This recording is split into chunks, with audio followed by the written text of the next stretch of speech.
Let's go for a walk. My next guest is Scott Weller. Scott was a co-founder and the CTO of SessionM, which was acquired by Mastercard in 2019 for $215 million. Currently, Scott serves as an investor and a mentor to many startups in the Boston area. In our conversation, we talk about the rise of LLMs and generative AI, the future of AI, Scott's upbringing, early life, and education, how he got into startups, SessionM, and getting acquired. Without further ado, let's go for a walk with Scott Weller. Scott, let's start at day one. Can you tell me about your education and early life? Sure. I had a very non-traditional education. I was homeschooled. I grew up on a farm, which gave me a lot of time to have interest-led learning. And I got sucked into computers when I got my first Apple IIe and decided that I was going to make the world's greatest video games. So I really wanted to develop video games and taught myself C++ and C programming at the age of 13, 14. And in order to get my games out to the world, I created what was called at the time a bulletin board service. So this was like very early internet where people were able to dial up to specific nodes and sites and download files, download games. So I was part of a network of bulletin board services. And what that led to was me joining an early group of, I would say, geeks who were really interested in the early internet to help run a company called Telecom Data Systems. Mm-hmm. So at 15, I was a systems engineer part-time at one of the country's first internet service providers. And it was a lot of fun. I went to the University of Rhode Island. I studied computer science, graduated with a computer science degree, and immediately moved to Boston and started working for startups. Mm-hmm. And what kind of enticed you to startups? I like creating things. I like the whole process of having an idea, seeing a need, having fun, putting that together and creating something that didn't exist before. Mm-hmm. What's really awesome about software is it really is a manifestation of what's in your mind. And it's kind of magical when you think about how you can take silicon and electricity and manifest something really useful. That's what really attracted me. What else can we create? What else can we solve through software? Absolutely. And how did you teach yourself C at the age of 15? That was kind of an interesting journey. I'm dating myself now. I think back in 1992. You didn't have the internet. There were books at the library. But one of the most influential things that happened, my mother found a gentleman in the community who was a software developer. And he would come over 2 or 3 times a month and he'd tutor me. So we started with C. I had learned some BASIC before that and some Fortran, but he was the one who really got me familiar with the relationship between the hardware and the software, understanding assembly language, kind of building it from the ground up. And he was probably one of the most influential early, I would say, tutors that I ever had in my career. Mm-hmm. He really got me going very early. Mm-hmm. And what was homeschooling like? Homeschooling is interesting. I think always has its pros and cons, but my experience was really fantastic in a sense that I stayed focused on the core kind of disciplines that any kid would need to learn, but it allowed me to lean into the things that I really, really enjoyed and surround those things with the education I would need to create those things. So I think when it comes to software, I wanted to create games, and that meant I needed to understand advanced mathematics. I needed to understand all sorts of things around language arts and art, so I could pull together a multidisciplinary approach. So I think the homeschool experience just as kind of a normal pupil isn't that different than what kids are doing now online, right, or had to do during the pandemic. But it really becomes magical when you're able to lean into the topics that you're excited about. And what was it like to go from homeschooling on a farm to college? It was actually a pretty easy transition. I think the hardest thing was that I was working at a startup at the time. All right. So I would be the kid that would go to class, do my studies, and then, all my energy and focus was, and my mind was just like, embedded in what the business was doing. And so I would leave campus and go work, come back, leave campus, go work, come back. So it was actually kind of an exciting time too, because the internet was starting to flourish in the mid 90s. By the time I graduated, some pretty big companies were created, and it was an exciting boom time related to what was happening with the internet, with the World Wide Web. Mm-hmm. And early on in your career, you progressed fairly quickly to director of engineering. How were you able to kind of progress so quickly? I think startups, there's definitely title inflation in startups. I do think the fact that I had started so early made me somewhat of an anomaly at some of these early stage companies where I'd be working alongside other engineers who literally wrote their first professional line of code after they graduated and got their first job. All right. Where I already had, I had code in production across a massive amount of production systems. So I could speak to real world applications and how to develop them and the pitfalls and challenges you would have. So I think I gave me a mental advantage. I very quickly went from, helping hands-on to sort of the strategy around how we build the team, how we manage the team to go do those things. And I was very interested in leadership, from an early age. I think management and leadership are generally two different things. And I'm also often inspired around how can you build the excitement around developing the software, not just how do you manage the team through it. Mm-hmm. And what are the pitfalls you should be looking for? How do you create a goal? How do you create a real roadmap that's going to drive, value for the company, not just interesting things for the technologies? So I think that's why I sort of became director fairly quickly. Mm-hmm. And what was it like for you managing other engineers?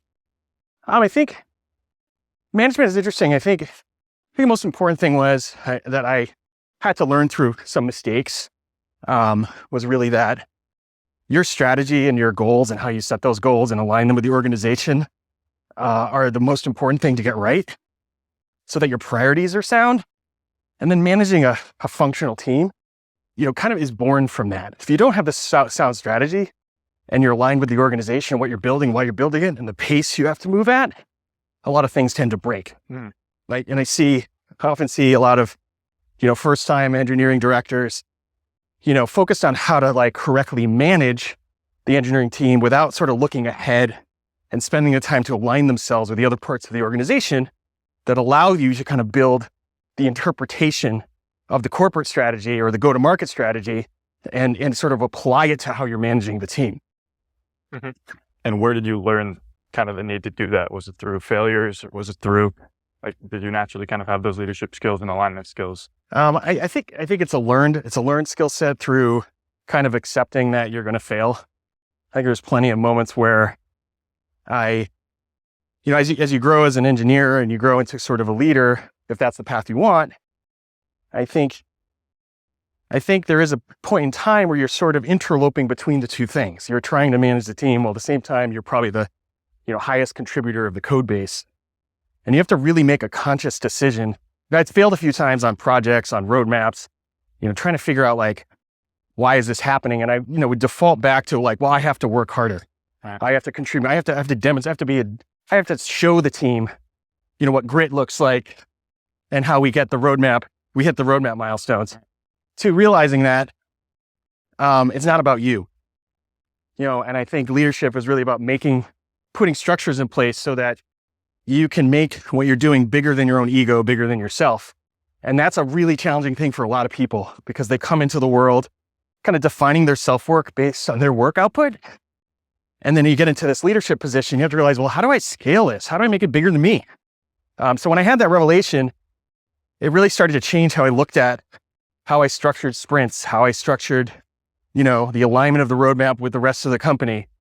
I'm really looking at sort of what are the right collections of people to put together for this particular project so they have the most force capacity and they have complementary skills. And I think through that, I started learning how to make it bigger than just my own ego. Mm-hmm. And what was the transition from director of engineering to VP like? Well, in a lot of startups, they go through an evolution. I think my first transition from director to VP was because someone left and there was a vacuum. Okay. And I sort of raised my hand with the CEO and I said, I'm happy to do this. And that sort of led to that sort of VP role. And then I started really leaning into that. And I was given the opportunity to hire some people around me And, again, it was sort of I think at the time, maybe a little bit of a stretch for me, but I very quickly started looking at that role a bit differently. I looked at the director role. Mm-hmm. And as we try not to fall down the hill here. Yeah. I'll give you 1 second here. I'll ask this next one. But I give you a lot of credit for like doing an interview while we're like essentially hiking hills and valleys. Yeah. Usually I try to go with flat ones, but this one is a little too beautiful. I'm like, I'll take a risk and see what we can get here. Yeah, I mean, I'm sure the viewers will know we were hiking a hill because, also as a software developer, you kind of go through these cycles of not taking good care of yourself. And I'm in one of those cycles where I'm just like heads down and I'm now, I need to do this more often. Yeah. No, that's why I like doing the podcast outside, because as a software engineer, if I did a podcast inside, I don't know when I would get outside. I think the viewers were, oh my God, that guy is Scott going to have a heart attack? Oh my goodness. But this is a good analogy for what it's like being a director or VP of engineering. We're walking through basically a stream right now, which used to be a very clear hiking path. And, there's things, you kind of grow up as an engineer, you kind of think, hey, meritocracy exists.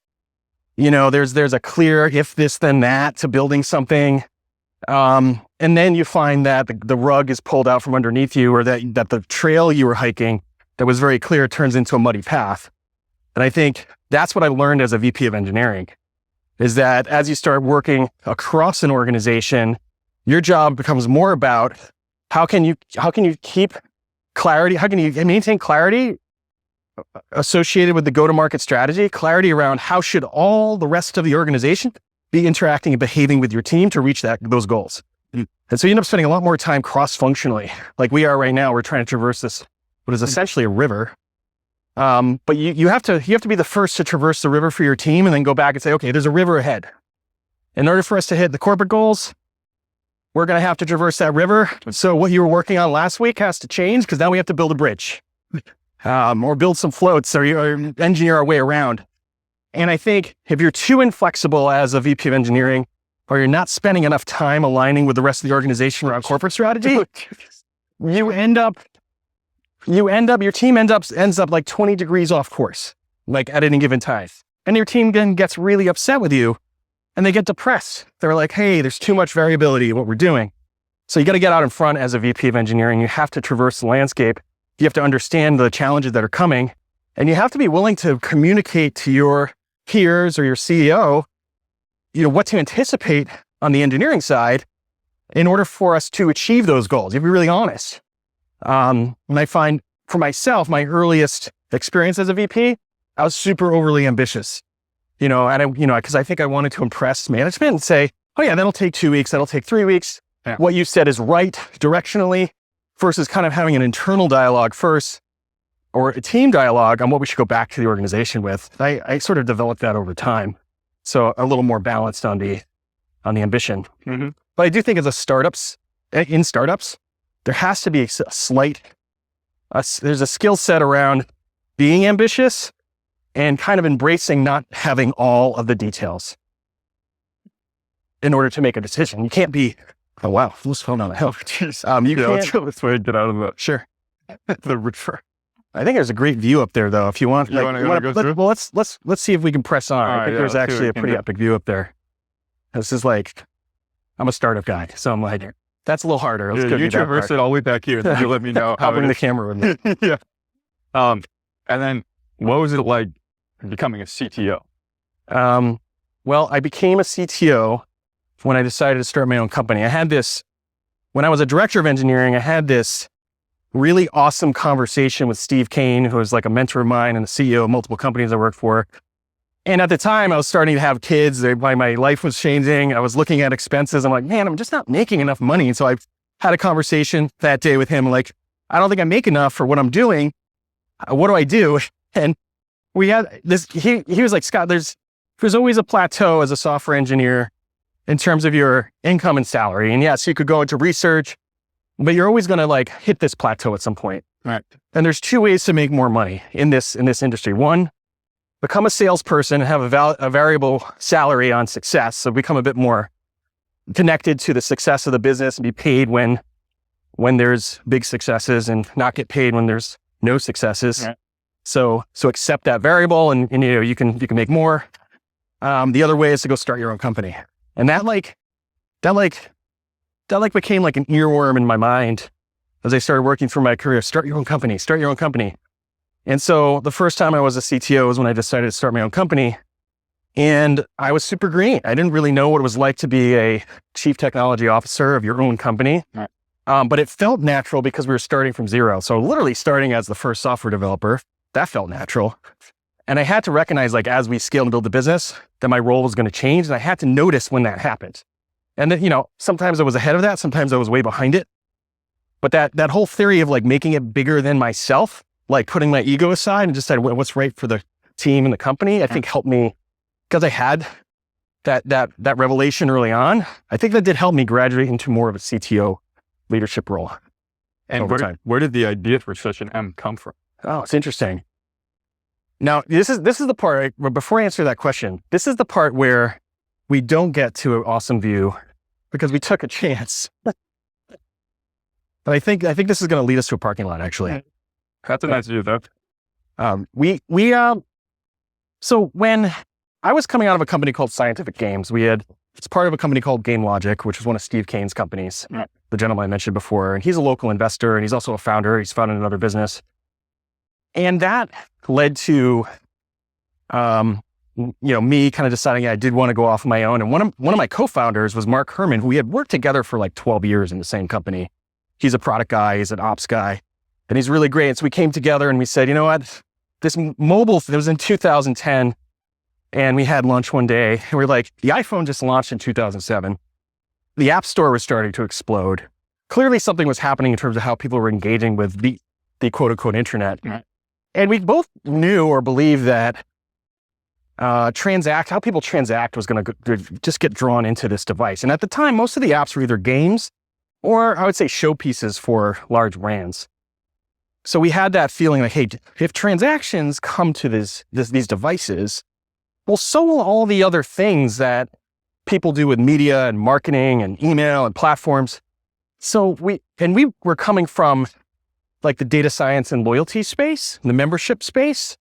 And we knew that membership was going to come to these devices as well. Yeah.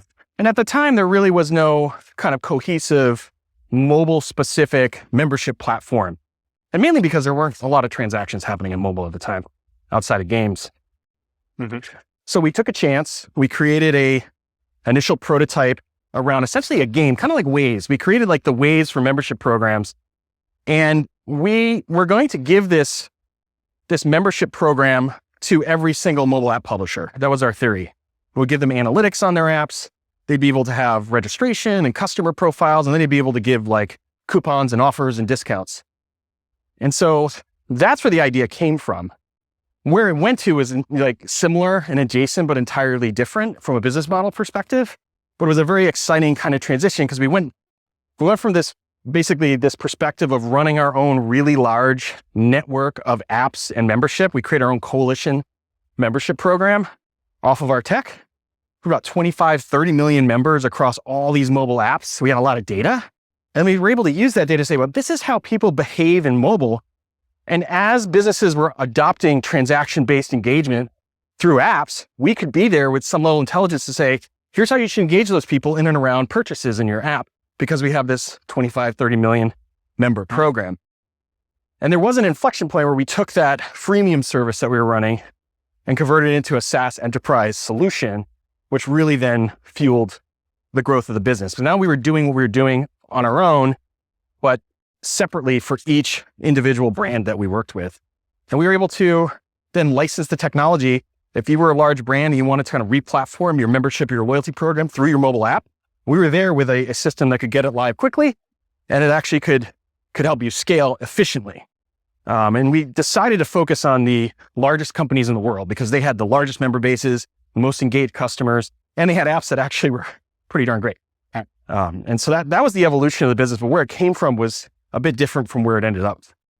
And where did Mastercard come into the picture, and what was that acquisition process like? We were at an inflection point where we were raising a growth round, and another company, which will remain nameless, maybe I'll tell you over beer sometime or coffee, came and they said, hey, we recognize there's growth in the loyalty space and the membership space. Membership is a thing in digital now. And we want to add that to our marketing cloud as a capability.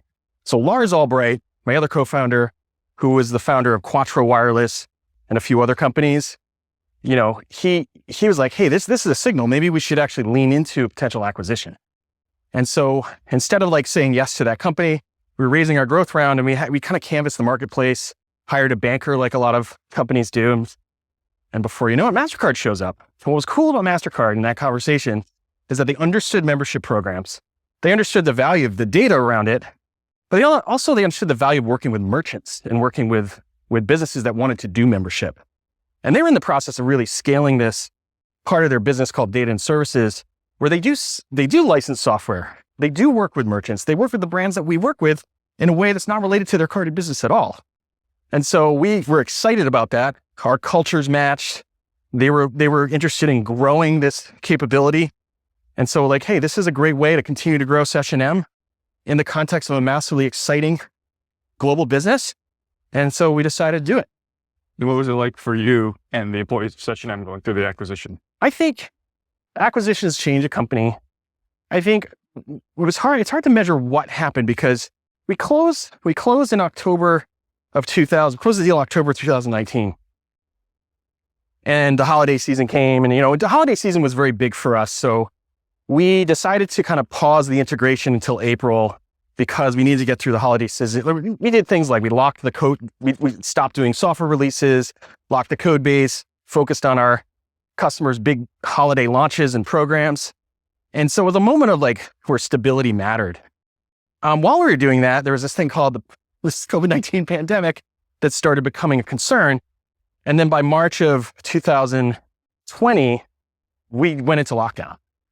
So we started integrating the company when the pandemic happened. And I think, I don't want to go through another pandemic, but I think the entire SessionM team, as well as any company being acquired during that time period, probably could give a masterclass in like how to manage risk and how to manage distributed teams and what happens when you're going through an acquisition and you have this like massive health concern globally.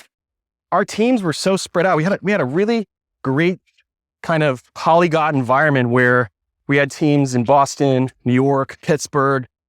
We had acquired a company in Pittsburgh, so we had a development team there. We were building a team in Prague. We had a team in Asia Pacific and Singapore. And so we're really a global company, offices in London. So we had to react to the pandemic. Maybe let's turn around here. Oh, geez, you want to show the folks what we're doing? There. This is what we're trying to walk through right now. So this is like the life of a startup founder right here. Welcome to New England. So the pandemic was a tough time to integrate a company, but we got through it.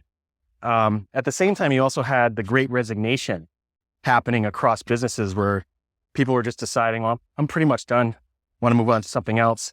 And that happens during an acquisition as well. People were like, oh, I joined the startup because of the startup lifestyle and what a startup does, but now we're part of a big company. That's not that interesting to me. So we went through a lot of transitions during that time as well. But I'm really proud of the fact and humbled by the fact that there were just a core group of about 35, 40 SessionMers who are still with Mastercard today.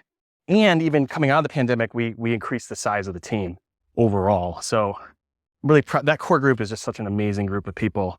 I would, at a heartbeat work with or for any of them if they asked at any time. And what did the kind of pandemic do to SessionM, despite the fact that you guys are being acquired by Mastercard? I think it changed the dynamic and the speed of decisioning. I think, the pandemic created a bit more ambiguity about what our goals were. And we really had to, make some changes to how our organization was structured, while at the same time doubling down on what it meant to be customer obsessed and customer focused. Because at the end of the day, we were serving those customers. They were also going through a difficult time. So we had to make some unique decisions. For example, we delayed a bunch of customer payments. Like we said, okay, you don't have to pay your bills during this period. We know you're going through some instability. We put a bit more focus on certain customers versus others, mainly because those customers were most impacted operationally by the pandemic. So we had to shift resources around, and then we had to hire new people to sort of address some of those gaps. And all that takes time. And you were doubling the size of the engineering team at the same time. And that was like, it was unique to learn how to attract talent during the pandemic. We couldn't really sit face to face with the people we were hiring anymore. And I think that's a huge component in building, interest and trust. Absolutely. Is face-to-face engagement. And we did see like a higher churn rate on new employees just not getting it. They're not getting the culture. They're not getting, attention that they would expect to get, especially the younger employees who really actually, we would do all these surveys. I think the youngest employees coming out of college wanted that collegial atmosphere where they're learning from their peers in a safe environment and collaborating in person. So we had this dynamic of, and it sort of came through, that dynamic was a bit more obvious when we came out of the pandemic or initial phase, we started coming back to work.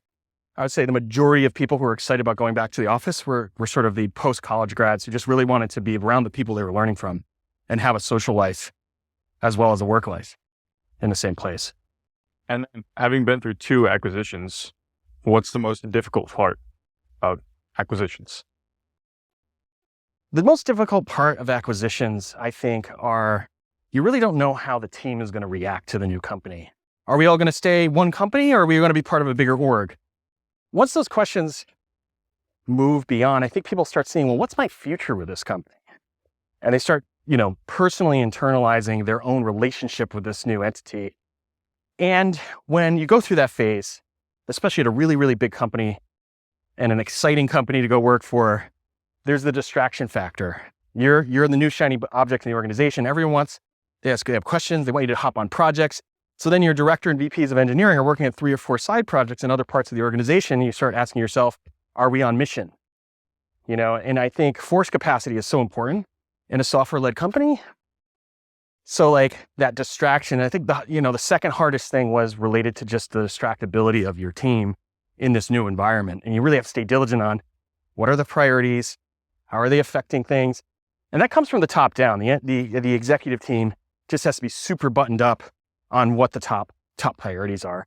And I'd say, through 2 acquisitions, I've seen, as executives, you get distracted as well. And you're not always on point of what the specific priorities are. I will say with the Mastercard acquisition, the Mastercard integration team was fantastic at keeping the team focused and saying, yes, I know that other part of the company is asking something of you, not important.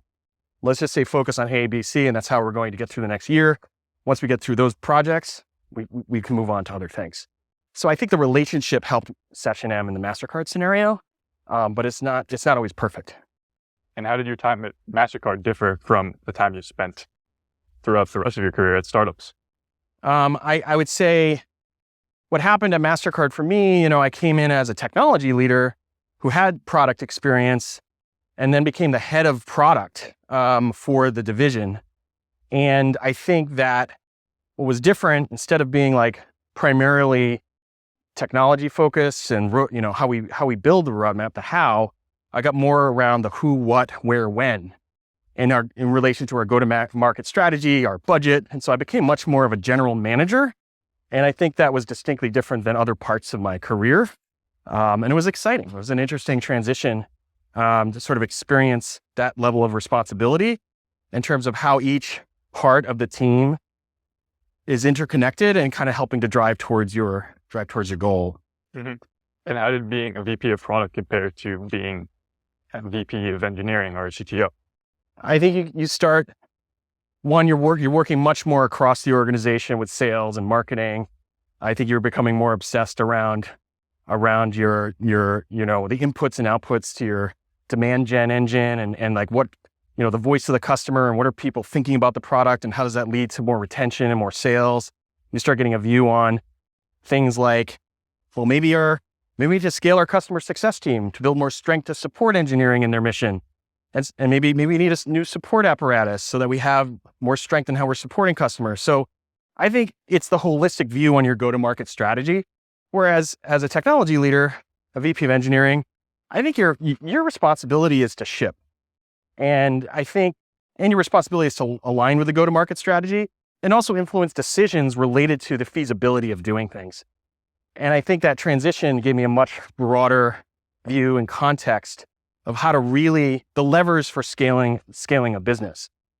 I think whenever I reflect on the difference, it's like an obsession around market fit is one of the most important things I think any leader should be obsessing over, but specifically the head of product.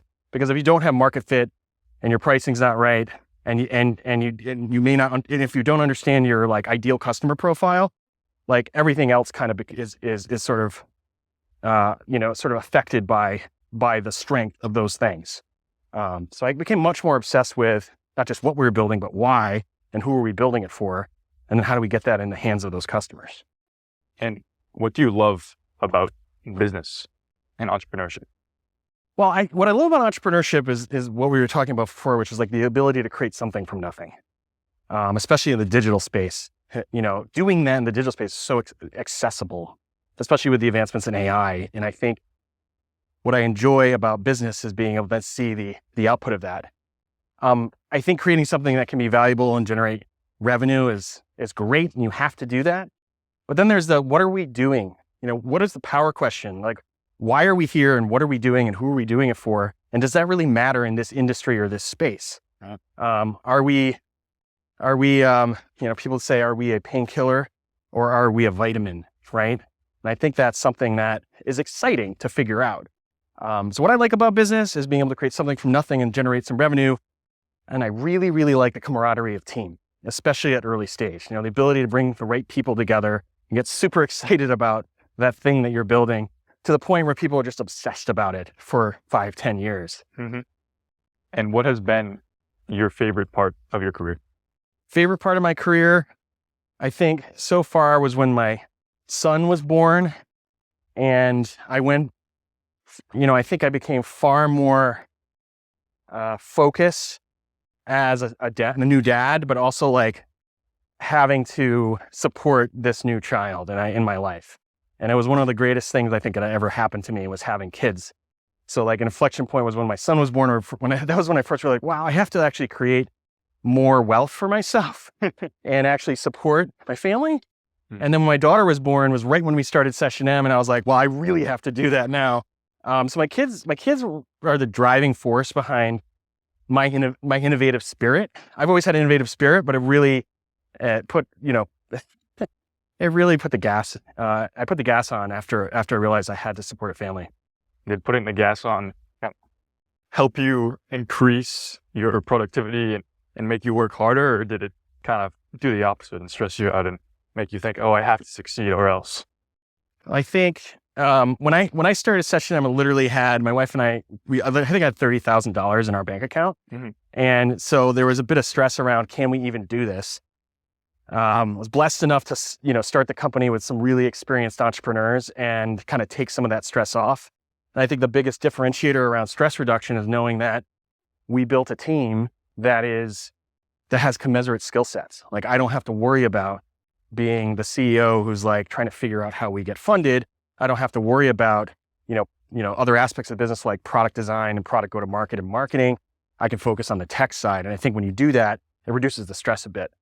But startups are stressful. And there are many times during SessionM's journey that were extremely stressful, where things didn't go our way, or something we thought would happen didn't happen, that just creates stress. And you have to get to a point where you're sort of like, you create a distance between something that happens and reacting to that thing. There's a little bit of maybe healthy disassociation when you're a startup founder, so that you can actually be healthy. You can actually react to bad things for what you would perceive to be bad. Mm-hmm. And now we're hiking down a cliff. Yes, yes, it's true. It's a little bit of everything. What were the early days of SessionM pre-funding like, and how did you guys go about getting funding? Jeez, it's a great question. It's kind of like this cliff right now. You're sort of Lars Albright always had a great saying during that phase, which it's not, if you're going out on a hike, it's not necessarily which path you choose up the mountain. It's more about the path you choose coming down the mountain, because at the top of the mountain, you really can't see where the paths lead, and whether they lead you off a cliff or lead you down into a dark wilderness, which is what's happening right now. Oh my God. Yeah, this is awesome. We'll scoot around the side. Okay. You were smart wearing those shoes. This is pretty beautiful back here. It is. It's awesome. Yeah, this is what we're going through right now. So we have like decisions to make around, at that time, one, how do we raise money? And should we? and then from whom? And I think anyone going through that process should be thinking about what partners do we want at the table versus just the money. Right. And kind of realize that success, raising a round is like a milestone and helps fuel the business, but it's the start of a really intense journey. So whatever valuation you get pegged at is most of the time you're chasing it. You have to prove that value. So I would recommend, like, if anyone is going through that process and it's stressful for them, just kind of take a step back around who are you talking to? Are they aligned to the industry and the product? Don't just talk to any potential investor. Are they aligned with what you're doing? Go find the people that are investors or hyper obsessed around your space and what you're doing. That makes the conversations more about, should we be partners for this journey? And the people we invited on our board were partners. They believed in us. They were very interested in our space. And we were lucky to get an East Coast and a West Coast investors in the beginning. So we had these two different perspectives on kind of how to approach building the business. And I think that was a really valuable, outcome of our initial fundraising process. But it's never easy. And even right now, I think if you look at January Ventures just published this amazing report on founder sentiment, and it's the lowest it's ever been in the history of startups. Oh, geez. Because a lot of people are just down on, should I be doing this in an environment where it's really hard to get allies? Right. And allyship is one of the most important things you can build in the early part of your startup journey. And talking about allies, we're going to go and we're going to forge this particular review. We're going to go through this this part here. This is going to be. What was the day that you guys realized you were going to be acquired by Mastercard? I think that we realized that we actually were going to say yes, and the decision was concrete, and the term sheet was there. It was very exciting when we put pen to paper because I think we saw a future of being part of a bigger thing related to our industry. So we certainly could have gone, raised a growth round, continued to run as an independent, but seeing all the assets in Mastercard, the sales team, the global presence, the just worldview they have around delivering value to customers, that was exciting. And so I think there was some celebrating that day. There was a little bit of stress relief, but then there was all the anticipation of what's next. Mm-hmm. So it was like one of the most exuberant days in the history. I think for me, it felt like ringing the bell at the NASDAQ when companies go public. And so we celebrated that moment, and then we got really focused on the integration. For you, did it feel like you achieved your goal of being able to support your family? Yes, that was probably the biggest piece of it. As a startup founder, you can be pretty darn cash strapped, and that can add to the stress. Sometimes you're putting your own money into the company, but most of the time you're putting especially if you have a family, you're wearing so many hats. It just means less time with your family. You need a partner who's an ally. My wife, and I sat down in the beginning and said, hey, if this isn't working out, let's have a conversation. But she was always a strong ally in picking me up when I was down, but also she believed in the business as well. She wanted to see a successful outcome. And so it's important for any founder to realize having a good ally, whether it's your best friend, your co-founder, or your spouse, and being on the same page about what the founder's journey is all about, and having that those real conversations around getting through the harder times. But I think for me, the sale was a reflection of what we had built. It felt like the start of a new chapter, but also meant some financial security for my family, which was so important for us. Mm-hmm. And going to your roles now, where you kind of advise and mentor startups, what are kind of the biggest hurdles or pitfalls you see in early stage startups? I think as an advisor, I don't I have to be humble enough to know that my advice isn't always relevant, and I have to keep my mouth shut. And I think in moments where I see through someone in someone that they're doing something I have experience in, that's when I lean in. And that's where maybe my stories or my ideas or my guidance is going to be helpful. But it's really important for any mentor or any investor to not go over the tips of their skis. And again, it goes back to making something bigger than yourself. Don't put your investor ego in front of the conversation between you and the startup owner. It really doesn't matter. They have to break their own things, learn their own things. But when you have some experience that could be relevant to them, that's when you lean in. And the biggest thing I see when I work with I feel like there's a filter in life, and you end up working with the founders that kind of come through your filter. And I love all of the founders I work with. They're amazing.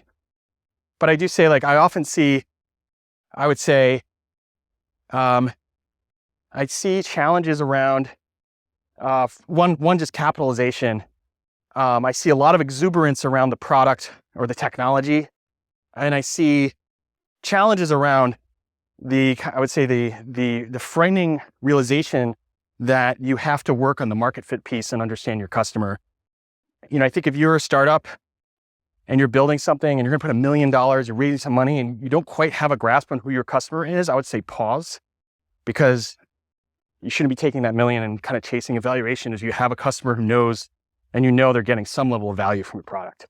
And so I see a lot of situations where that's the last thing people do, versus the first is focusing on go-to-market and the go-to-market strategy.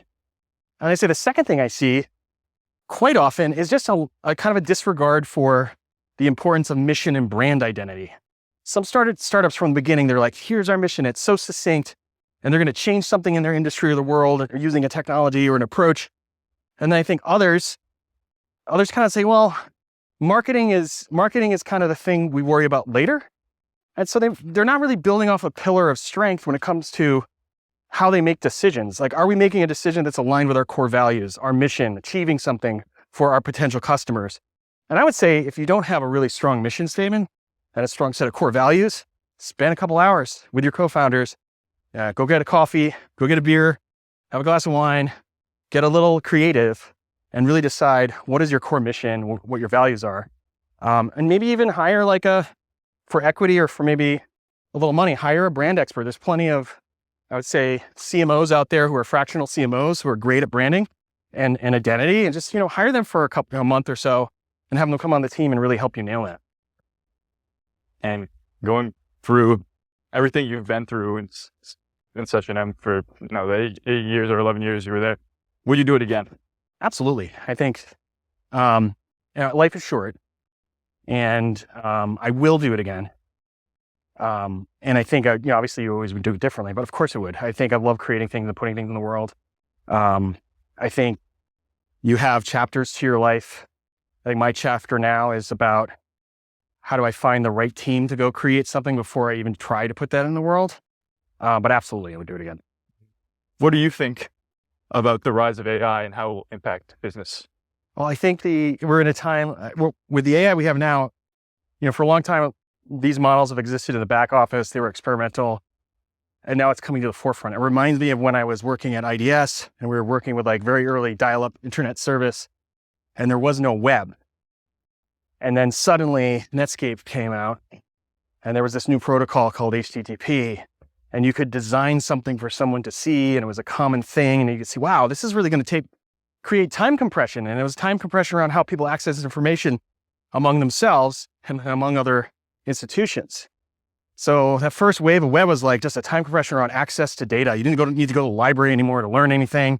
You didn't, so I think that was a real revolution. And we're also back in a period of time compression and it's around your tasks. It's around this relationship between a digital mind and a physical mind. I call it the human hybrid digital environment. Mm-hmm. And that digital environment, it can be super valuable. We can time compress. We can be better at what we're doing. And that's where I think AI is in the next 2 years, is going to be really useful, especially the generative stuff. Mm-hmm. Especially I think there's this pattern called the RAG pattern, where there's this interplay between an LLM, which might hallucinate, and a knowledge graph, which has real ground truth data. And when you can combine those two things together, you now have a system of confirmation where, if you're hallucinating, you can kind of always go back to the ground truth. You can generate new LLMs from the ground truth. And so I think we're going to see this emergence around this sort of truth-based LLMs emerge. There are already some in the market, and those will create co-pilots that are really useful across many, many, many industries. And I think it changes the interface around how we engage with apps and applications, to the point where you have this concept of generative engagement emerging, meaning I ask a question and an interface and app is created for me. And in the back end, it assembled all the services I needed, all the APIs, et cetera, for orchestrating that decision or orchestrating that input, data collection, output, generating an image, generating a file. So I think for me, the evolution starts with these co-pilots that are useful. We start generating applications through generative applications or generative engagement. And then we kind of have this symbiotic union of when we want to go do something, we can sit down with, it's kind of like Star Trek, actually, computer. Statement, get what you want. Right. You know? It's a really exciting time. Have you seen what has been the impact on kind of startups that you've mentored or advised with the rise of generative AI? Given the hype cycle, one of the negative impacts, I think, has been a lot of businesses there's a lot of bullshit out there, and excuse me using that term, but a lot of BS out there, and that BS is leading to companies claiming they're doing things they are not doing. And I know that's always been the case, but it's just amplified right now. It's created dissonance in the investor circles around, can I really believe that they have real AI? Is this real AI? So everything's AI now, which I think makes it really hard to distinguish on what is truth in kind of what related to what a company is doing. So I would advise companies, like, if you don't have AI and you're doing something really useful for humanity, like, keep doing that thing. There's not a positive impact, which is, how can we be more efficient using AI? I think teams should be adopting Copilot. They should be adopting using LLMs for creating ideas on marketing strategies. And again, time compression there. I think it's part of the competitive spirit to want to compress time.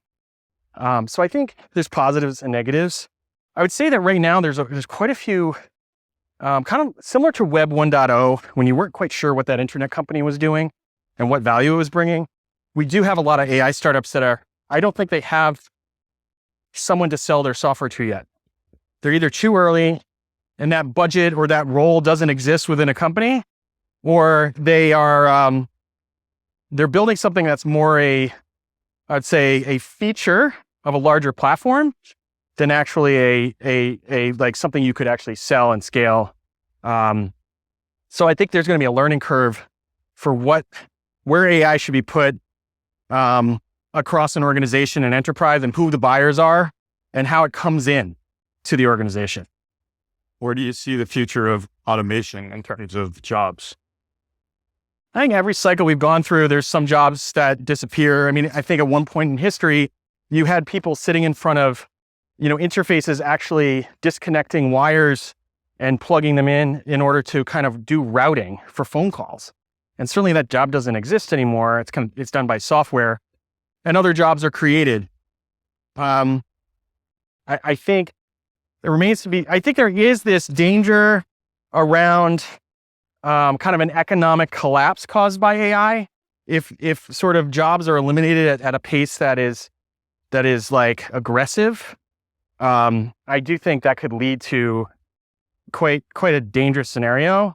I do think there needs to be some throttle in how organizations are adopting AI, because I also think there is this black hole around the appropriate deployment of AI within a workspace and what that does to sort of like the structures and the productivity of your team.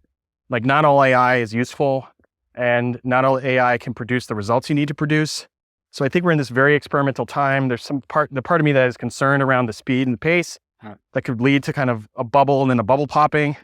But I think overall, I think humans don't really want to be doing the silly, repetitive tasks. Organizations want more accuracy. And so if you kind of contrast to the Industrial Revolution, you say, okay, well, software development is basically equivalent to the 1900s Industrial Revolution.